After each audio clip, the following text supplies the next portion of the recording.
Hey there, and you're very welcome to our shop here at safety.com. I wanted to give you a quick run through as to what's included in the workshop risk assessment pack.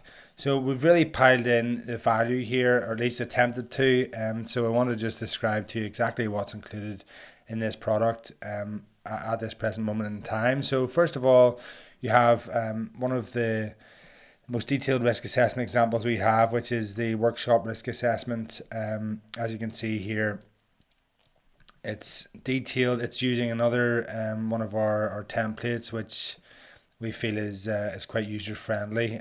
Gives you lots of opportunity to put in your control measures. There is some guidance around how to judge the risk level there. And as I said before, if you haven't taken our risk assessment training course, which is completely free, and you want a bit of help with that, then please do so, or please go ahead and send that over to those in your organization who might find it useful.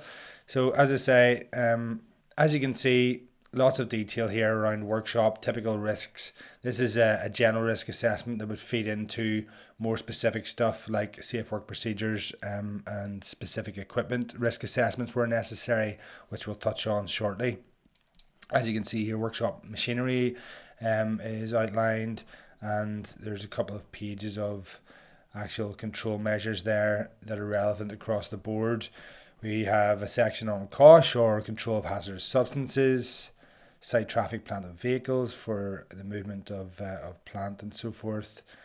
Competence of operators, which is always a big thing and an important aspect, making sure you have the right people doing the work and everything that goes along with that. Okay, so it goes on and on. Maintenance as well covered there as well, and welfare and waste management and so on. So we've got 11 pages in that example. As I said previously, we're not trying to necessarily cover everything with these examples, but it should give you a very good start to making a site-specific risk assessment, which is of course the end goal here.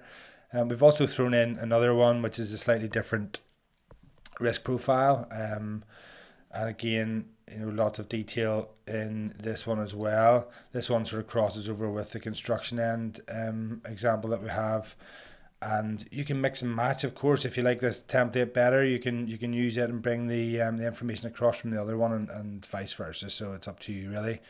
So just to make this a lot more valuable for you, on top of that, we've put in some free safe work procedure examples, which are they're really one-page communication examples, which can be posted or communicated as part of toolbox talks, emails, and that type of thing, or just as part of general training.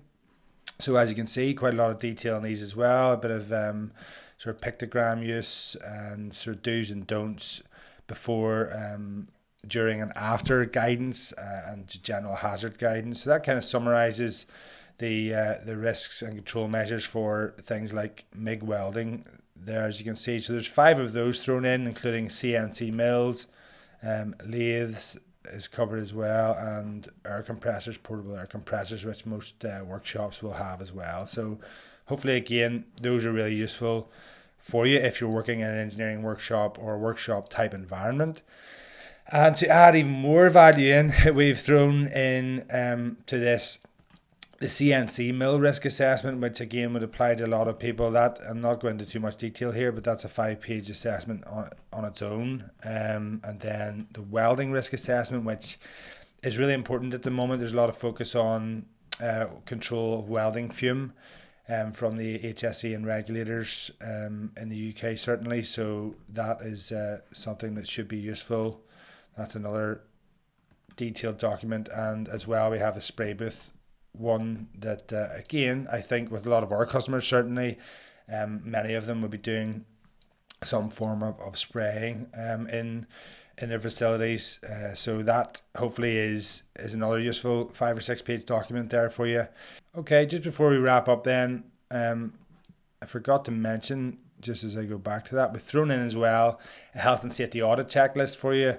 And there's lots of audit checklists flying about, and some of them are good, some of them are bad. We've put together one that we think it covers quite a lot of good ground, and certainly what we would typically look at. Again, you can adjust it and make it specific for anything that needs to be removed or added for your own facilities.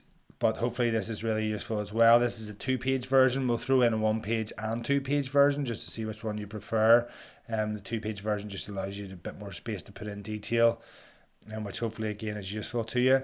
So other than that, as with all our products now, we're just relaying the fact that we are here on live support, on live chat, to answer any of your questions. If you do go ahead and buy any of our digital products here, we're here to answer questions for you and give you that support. We're not just going to leave you on your own. So hopefully that's really useful. And don't forget, we have the free risk assessment training workshop, induction course, and manual handling courses available on the site as well, which you can use to supplement this stuff. And hopefully it's sending you in the right direction. So thank you for watching the video here and taking the time to listen to me. And if you do have any questions, don't be afraid to reach out. Hopefully we'll chat to you soon.